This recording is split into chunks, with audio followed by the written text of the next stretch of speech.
You ever notice how travel nurses live their whole lives in 3-month chunks? One day they are locked into a contract in Fort Worth, the next day the hospital calls and says the assignment got cut short, and suddenly your perfectly planned midterm rental has a hole in it. Here's the thing nobody tells new landlords. Travel nurses are not flaky on purpose, they are just at the mercy of hospital staffing budgets, and those budgets can change faster than a soap opera plot twist. So what actually happens when a nurse cancels last minute?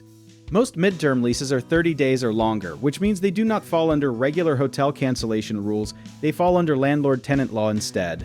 That is good news for you, because it means a signed lease is still a real contract, even if the assignment fell through. The nurse breaking the lease early does not automatically mean you lose all your money, it just means you have to know your paperwork. This is why smart landlords build a cancellation policy into the lease before move-in day, not after the suitcase is already packed. Think of it like a seatbelt, you do not wait for the car crash to put it on.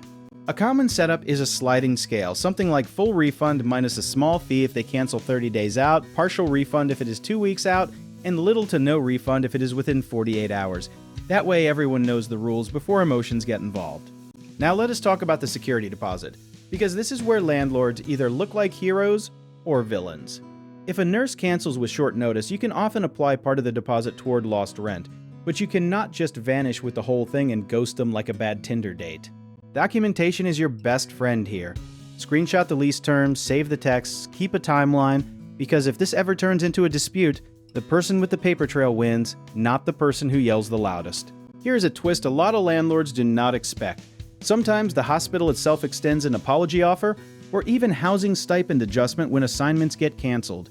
It never hurts to ask the nurse if their agency offers any relocation or cancellation support, because that money might cover your gap instead of coming out of pocket.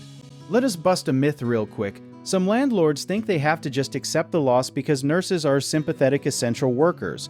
Compassion is great, but a contract is a contract, and you are allowed to be kind and still expect to be paid for the days promised.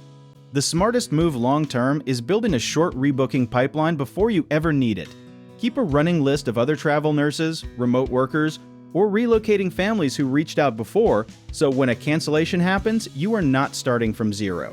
Pricing flexibility matters too, because a 30-day notice cancellation in January, it's different than one in June when demand is high. Adjust your refund policy seasonally if you can, since an empty unit in peak season fills faster than one in a slow month. There's also a quiet rule veteran landlords swear by: never let your whole income depend on one tenant type. If your portfolio leans too heavily on travel nurses alone, one bad assignment season can wreck your cash flow, so mixing in remote workers or relocation tenants adds a safety net. At the end of the day, last-minute cancellations are not a sign you're doing something wrong, they are just part of the midterm rental game. The landlords who thrive are the ones who plan for chaos instead of being shocked by it. So if all this sounds like a lot to juggle on your own, would you like to learn more about how our company helps landlords handle exactly this? Check out our links in the description.